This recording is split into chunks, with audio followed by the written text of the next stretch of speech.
Assalamualaikum warahmatullahi wabarakatuh. Saya Dr. Rizal. Pada video kali ini saya akan mengajak kalian semuanya untuk mengenal obat-obatan yang digunakan untuk penyakit-penyakit pada sistem respirasi. Tapi sebelum menyimak video ini lebih jauh, saya ingatkan jangan lupa untuk cuci tangan terlebih dahulu, kemudian klik like and subscribe. Oke?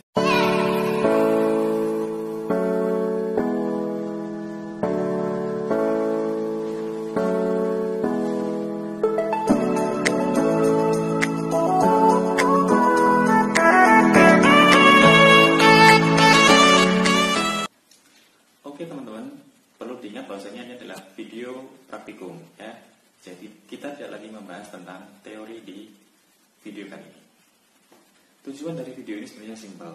Jadi kalian mengenal obat-obatnya, tahu jenis-jenisnya, dan pernah melihatnya. Karena memang saat ini praktikum tidak bisa diadakan sehingga kita harus memanfaatkan teknologi yang ada. Di video ini kalian hanya bisa melihat ya, jadi tidak bisa megang-megang obat, tidak bisa mengoperasikan obat karena nanti ada yang nebul ataupun yang inhaler ya. Tapi at least ketika kalian sudah melihat ya, kalian akan terus ingat sehingga itu menjadi nilai plus ketika nanti kalian terjun ke klinik. Jadi sebenarnya kalian sudah sangat beruntung sekali karena dulu zaman saya tidak pernah ada praktikum farmakoterapi seperti ini. Oke, kembali ke topik. Sebenarnya ada 3 macam obat yang perlu teman-teman ketahui dan teman-teman kenal sesuai dengan kuliah yang pernah kita belajar. Yang pertama, obat asma dan COPD. Asma dan COPD itu obat-obatnya mirip, sehingga kita jadikan satu saja. Kemudian yang kedua adalah obat-obat antibiotik ya, untuk pneumonia dan untuk TB. Dan yang ketiga yang belum kita sampaikan adalah obat-obat batuk untuk simptomatis ya. Namun karena keterbatasan preparat yang kita punya, tempatnya kita akan membahas 2 macam obat saja ya. Yang pertama adalah obat asma dan COPD. Kemudian yang kedua adalah obat-obat simptomatis untuk batuk. Sedangkan obat-obat antibiotik jumlahnya itu kan sangat banyak sekali ya.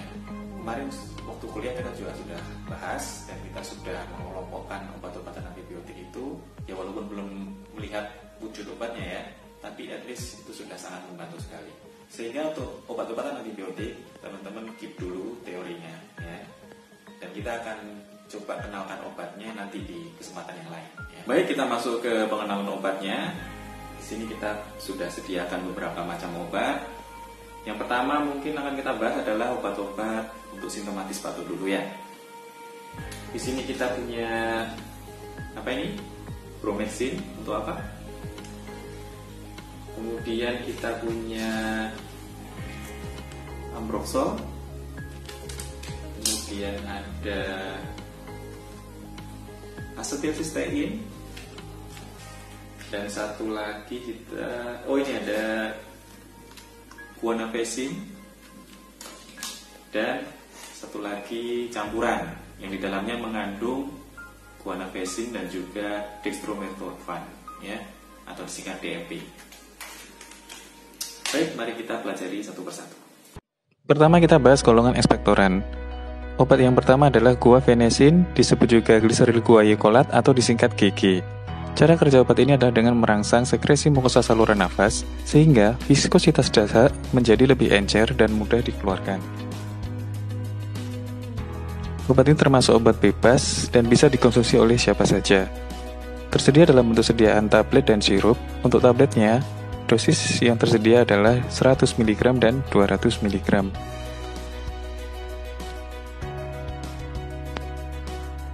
Obat berikutnya adalah Succus liquiritae dan amonium chloride.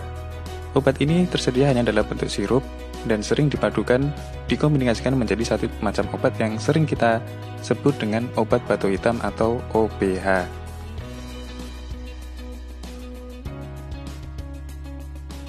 Obat berikutnya adalah Bromhexin.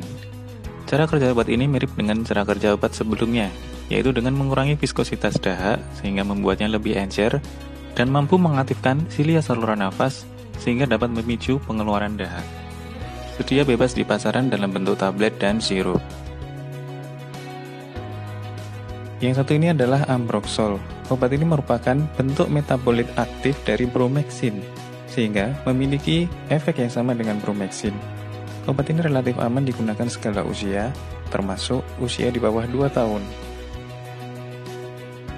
Obat-obat yang telah kita bahas tadi memiliki efek samping yang minimal, terutama pada gastrointestinal. Efek samping yang sering ditimbulkan adalah mual, muntah, dan diare, namun dalam derajat yang ringan.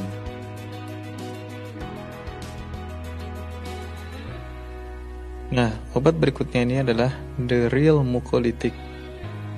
Obat ini bekerja dengan cara memecah ikatan disulfida dari mukus sehingga mukus menjadi lebih encer. Obat ini cukup efektif pada kondisi dahak yang sangat pekat dan menjadi salah satu terapi adjuvan yang direkomendasikan pada kasus-kasus COPD. Obat terakhir yang kita bahas adalah dextromethorphan. Obat ini termasuk golongan antitusif dan memiliki mekanisme kerja menekan batuk di sistem saraf pusat. Meskipun tergolong antitusif non-opioid, sediaan tunggal obat ini sudah sangat jarang didapatkan karena sudah dimasukkan dalam obat-obat tertentu yang sering disalahgunakan. Selain dextromethorphan, golongan antitusif yang lain adalah noscapin dan codein. Baik teman-teman ya, kita akan lanjutkan ke pengenalan obat berikutnya, yaitu obat-obat untuk asma dan juga COPD. Baik, di sini kita punya salbutamol ya, dalam bentuk tablet. Kemudian juga ada salbutamol ya, dalam bentuk pressful atau digunakan untuk nebulizer. Kemudian kita punya Theosal, yaitu gabungan antara theophylline dan juga salbutamol. Selanjutnya ada Combifen sama seperti sebelumnya tadi, yaitu untuk nebulizer ya. Combifen ini gabungan antara ipratropium bromide dan juga salbutamol. Kemudian kita juga ada oral kortikosteroid, yaitu methylprednisolone dan juga dexamethasone. Oh ya, kita juga ada preparat untuk inhaler ya. Yang pertama kita punya Symbicort ya, gabungan antara bupinoside dan formoterol. Kemudian ada Berotec, nggak apa sebut merek ya. Ini berisi fenoterol ya, short-acting beta agonis. Dan satu lagi kita punya Seretide, yaitu gabungan antara salmeterol dan juga fluticasone ya. Baik, ini semua obat-obatan untuk asma dan COPD ya. Ya ini baru sebagian, sebenarnya kalau kalian ke apotek ya akan menemukan lebih banyak lagi ya. Tapi setidaknya ini bisa mewakili pemahaman teman-teman tentang obat-obatan yang sering digunakan untuk asma dan COPD. Oke, kita akan langsung saja bahas satu persatu. Silakan simak. Obat pertama adalah beta-2 agonis. Sesuai namanya, obat ini bekerja di reseptor beta-2 bronkus sehingga dapat merelaksasi otot polos bronkus dan mengakibatkan bronkodilatasi. Dilihat dari durasi kerjanya, obat ini dibagi dua, yaitu short-acting beta-agonis dan long-acting beta-agonis. Salbutamol adalah contoh yang short-acting beta-agonis. Obat ini diindikasikan sebagai asma reliever pada serangan akut asma. Efek samping yang bisa ditimbulkan adalah agitasi, tremor, dan palpitasi. Salbutamol juga tersedia dalam bentuk restful seperti ini, ya, sering digunakan untuk terapi nebulisasi atau menggunakan alat yang namanya nebulizer. Ya, ini bentuknya, kemudian ini isinya seperti ini. Kemudian restful ini nanti dipisah seperti ini.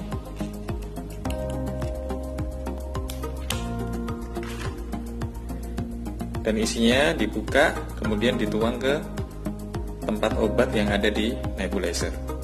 Tinggal dituang ini, kemudian sisi atas ini disambungkan dengan masker, dan sisi bawah disambungkan dengan alat nebulizer. Nanti obatnya akan mengalami proses ya menguap, dan uapnya akan dihirup oleh pasien yang menderita penyakit asma.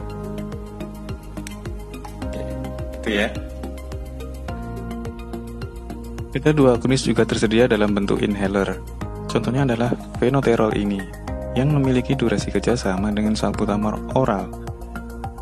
Namun sesuai guideline terapi asma, obat inilah yang direkomendasikan sebagai asma reliever. Bagaimana cara menggunakannya? Kita simak tutorial berikut. Assalamualaikum teman-teman semuanya. Sekarang kita berada di rumah salah satu orang tua dari dosen kita, namanya Pak Safiq ya. Beliau akan sedikit cerita tentang penggunaan obat-obat dari asma inhaler ya. Ini penting karena dulu zaman saya nggak pernah diajari ya. Ini beruntung sekali kalian bisa mendapatkan pelajaran tentang cara menggunakan obat-obat inhaler ya, supaya bisa mengkai pada pasien-pasien kita kelak. Ini Berotex namanya mas. Nah itu sungguhnya pemakaiannya sungguhnya hampir sama dengan yang ini tadi, yang Symbicort. Cuma ini lebih simple rasanya. Tinggal buka ini, tinggal buka tutupnya. Nah kemudian kita buang juga udara yang ada di paru-paru, di tenggorokan. Langsung ini ditekan, kemudian ditahan sekuat mungkin, baru keluarkan napas pelan-pelan. Antem lagi sekali lagi, biasanya 2 kali. Habis itu semprot lagi, tahan. Setelah itu, setelah sekuatnya baru keluarkan secara pelan. Obat berikutnya adalah anti-muscarinic drugs. Cara kerja obat ini adalah dengan menghambat asetilkolin pada reseptor muscarinic, sehingga terjadi relaksasi otot saluran nafas. Dilihat dari durasi kerjanya, obat ini juga digolongkan menjadi short-acting dan long-acting. Ipratropium bromate seperti tampak pada layar adalah contoh dari short-acting, sedangkan tiotropium bromate adalah contoh dari long-acting. Obat ini sinergis dengan kerja obat beta agonis, sehingga sering didapatkan dalam bentuk kombinasi inhalasi. Obat ini juga jarang menimbulkan efek samping karena tidak diabsorpsi secara sistemik. Efek samping yang mungkin terjadi adalah rasa kering di mulut dan tenggorokan. Berikutnya adalah golongan metilsantin. Obat ini menghambat kerja enzim fosfodiesterase sehingga mencegah pemecahan CAMP di intraseluler. Peningkatan CAMP di intraseluler otot polos pada akhirnya mengurangi kontraksi otot sehingga terjadi bronkodilatasi. Yang termasuk obat ini adalah kafein, aminofilin, dan teofilin seperti tampak pada layar. Dosis normal obat ini adalah 5 mg per kilogram berat badan per hari. Obat ini dapat menjadi kardiotoksik dan neurotoksik tergantung dari besaran dosis yang diberikan, sehingga perlu dilakukan tapering up apabila ingin diberikan dalam dosis yang tinggi. Obat terakhir yang kita bahas adalah golongan kortikosteroid. Cara kerja obat ini adalah dengan bekerja meredakan inflamasi yang terjadi di saluran nafas dengan berbagai mekanisme. Obat ini tidak merelaksasi saluran nafas, namun dapat mencegah eksaserbasi dan mengontrol gejala yang muncul pada pasien asma dan COPD. Sehingga, obat ini sering disebut sebagai asma controller. Sediaan oral seperti prednison, prednisolon, metilprednisolon, dan dexamethasone seperti pada layar adalah the last choice pada terapi asma. Mengingat banyak efek samping yang akan timbul pada pemberian jangka panjang sehingga lebih disarankan dalam bentuk inhaler. Baik, sebelum kita lanjutkan, kita bahas sedikit tentang manajemen asma yang telah dikeluarkan oleh Global Initiative for Asthma Management. Jadi pada prinsipnya ada 3 hal yang perlu kita lakukan pada manajemen penyakit asma. Yang pertama adalah assess, kemudian adjust, dan review respon. Assess artinya, ketika pasien datang, kita lakukan anamnesa dan pemeriksaan fisik terlebih dahulu untuk menentukan derajat asma pasien tersebut. Kemudian kita juga melihat komorbiditas, kemudian bagaimana cara dia menggunakan inhaler, bisa atau tidaknya, kemudian juga menilai tujuan terapi yang ingin didapatkan dari kedatangan dia periksa ke klinik. Ya. Setelah assess, kemudian kita lakukan adjust. Jadi setelah kita dapat data-datanya, kita adjust terapinya. Ya. Seperti apa terapi yang cocok, melihat dari data-data yang sudah kita dapatkan dari asesmen sebelumnya ya. Termasuk juga terapi non farmakologikal ya, dan juga kita mengedukasi dan melakukan pelatihan jika dia sebelumnya belum pernah mendapatkan inhaler, dan kita tentukan inhaler apa yang kira-kira cocok pada pasien tersebut. Setelah itu selesai, kita lakukan review respon ya.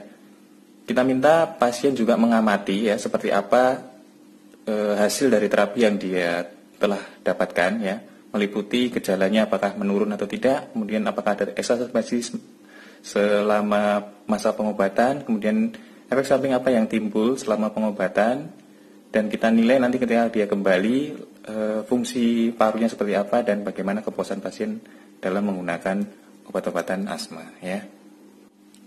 Selanjutnya kita bahas pilihan dalam pengobatan asma. Seperti tadi sempat kita singgung bahwasanya ada asma reliever dan asma controller. Asma reliever artinya adalah penanganan cepat. Jadi ketika exacerbasi akut atau serangan asma terjadi, maka pilihan obat ini adalah yang diutamakan terlebih dahulu untuk segera mengembalikan, mengurangi gejala sesak nafasnya. Kemudian yang controller fungsinya adalah mencegah exacerbasi dan mengontrol gejala dalam jangka waktu yang lebih lama. Pada semua kondisi pasien asma dapat diberikan golongan short acting beta agonis atau disingkat SABA seperlunya ya, as needed. Jadi untuk reliever pada semua pasien asma ketika terjadi asmanya itu kambuh bisa diberikan short acting beta agonis. Pilihan lainnya adalah dengan kombinasi inhaler kortikosteroid juga short acting beta agonis dan diberikan juga as needed. Jadi hanya saat serangan itu terjadi. Kemudian sebagai controller ya, awal mula mungkin dia datang dengan serangan pertama kali, kita bisa berikan step 1 ya. Jadi tetap low dose dari inhaler kortikosteroid dan formoterol diberikan as needed, ataupun inhaler kortikosteroid saja bentuk tunggal diberikan berbarengan dengan short acting beta agonis ya. Kemudian kita lakukan review respon. Jika review respon masih belum membaik ataupun kurang memuaskan, kita bisa naikkan stepnya menjadi daily dose ya, daily low dose inhaler kortikosteroid. Jadi yang tadinya kita berikan sewaktu-waktu, kita berikan secara rutin di sini. Kemudian lagi kita adjust, kemudian kita review respon dan naik seperti step yang tergambar dalam bagian ini ya. Bisa Anda pelajari ya, bagaimana mengatur dosis setelah dilakukan review respon. Dan Anda perhatikan di sini ya, seperti yang tadi sempat kita bahas juga bahwasanya oral corticosteroid ya adalah the last choice. Jadi step terakhir ketika yang lain ini sudah kita berikan, dan kita bisa menambahkan mulai dari low dose oral corticosteroid sebagai controller. Namun dengan tetap memperhatikan efek samping yang mungkin terjadi ya, kita pertimbangkan berdasarkan komorbid dari pasien yang memiliki penyakit asma tersebut. Berikut ini adalah contoh obat asma inhaler yang merupakan kombinasi dari kortikosteroid dan beta-2 agonis. Efek samping yang bisa ditimbulkan oleh kedua obat ini diantaranya iritasi ringan di mulut, batuk, serak, dan dapat juga terjadi oral candidiasis, namun dapat dicegah dengan segera kumur air setelah pemakaian. Symbicort mengandung budesonide sebagai kortikosteroid dan formoterol sebagai long-acting beta-agonis. Yang ada di layar dosisnya adalah 160 mikrogram budesonide dan 4,5 mikrogram formoterol sekali hisap. Dosis dapat disesuaikan sesuai respon yang didapat oleh penderita. Oke. Nah, kalau ini Symbicort, pemakaian Symbicort ini itu 24 jam. Lain daripada obat-obat semprotan kayak Virotek, kayak Spiriva dan lain-lain, itu cuma bertahannya paling 6 jam. Kalau ini insya Allah 24 jam. Makanya yang paling bagus itu adalah ID yang paling bagus. Cara penggunaannya cukup ini pertama kali diselaputi ada plastik. Nah kemudian plastiknya dibuka, setelah dibuka dibuang plastiknya. Hanya kalau mau menggunakan ini tinggal muter aja.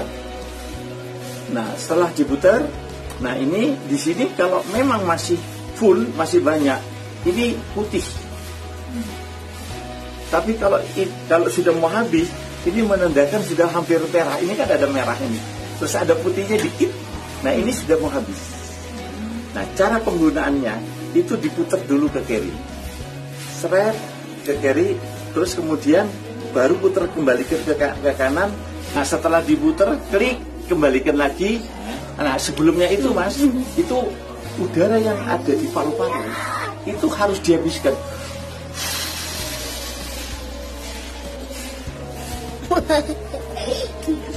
Sampai habis, baru ini masukkan, langsung dihirup. Kemudian ditahan sekuatnya. Kuat 20 detik, 25 detik. Kalau sudah tidak sadar kuat, baru dilepas pelan-pelan. Pemakaian ini 2 kali. 2 kali sehari maksudnya? Setiap pemakaian 2 kali. Ya, diceklik lagi, terus diputar lagi, baru lagi, dibuang lagi apa yang ada di paru-paru itu, kemudian baru dihirup lagi, ditahan. Itu setelah ditahan sekuatnya, baru dilepas pelan-pelan, langsung longgar. Dan ini adalah seretat yang mengandung 50 mikrogram salmeterol sebagai long-acting beta agonis dan 250 mikrogram fluticasone sebagai kortikosteroid. Sama dengan obat sebelumnya, obat ini adalah dry powder inhaler yang berisi bubuk untuk dihisap, namun dengan penggunaan yang lebih mudah. Nah, saya kira hampir sama. Nah, cuman penggunaannya seretat ini tinggal pijit ke bawah, ceret. Diangkat Pak? Ya, Diangkat ya. Oh, nah ini dipijit ke bawah. Setelah itu keluarkan juga udara yang ada di paru-paru, kemudian disep. Ditahan sekuat tenaganya. Ini terasa saya sudah. Bubuknya berupa bubuk. Oh, ada bubuknya. Sudah. Nah itu selesai, diangkat ke atas, sudah. Saya kira baru ditutup. Nutupnya gampang. Tinggal begini aja, pemakaiannya juga 2 kali. Itu. Baik, demikianlah akhir dari pertemuan kita pada kesempatan kali ini mengenai obat-obat pada sistem respirasi. Kita akan berjumpa pada kesempatan yang akan datang. Wassalamualaikum warahmatullahi wabarakatuh.